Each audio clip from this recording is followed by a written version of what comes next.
Bakit namatay ang breeder naming crayfish? Yan. Ito yung setup namin sa lahat ng magbe-breed naming crayfish. Yan, nakalagay sila sa parang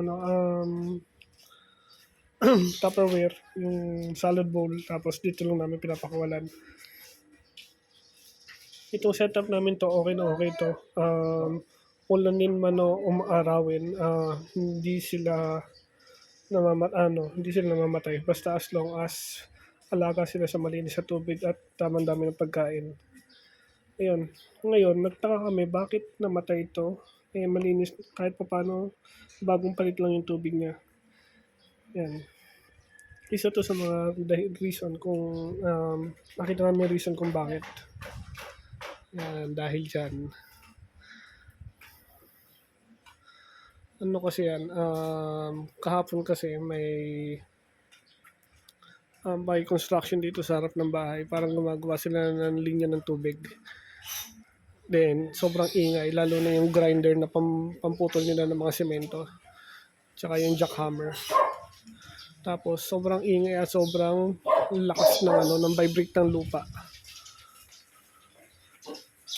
And, kaya feeling namin, ito yung reason kung bakit na-stress tong itong breeder crayfish na to kasi malapit lang sila sa construction.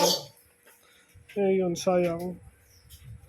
Marami pa naman buried pa naman, pero yun nga.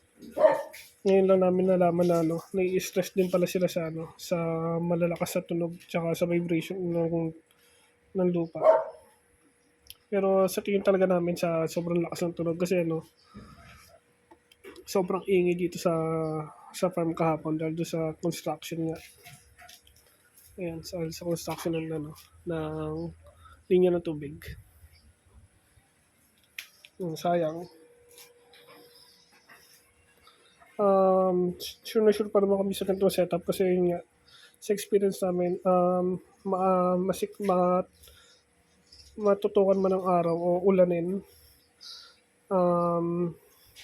nabubuhay sila sa ganitong setup. Basta alaga lang talaga sa palit ng tubig. Ayun, siguro next time, in case na magkaroon ng mga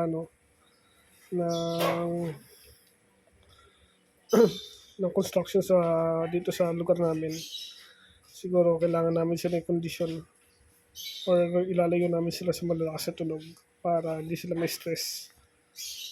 Yun lang.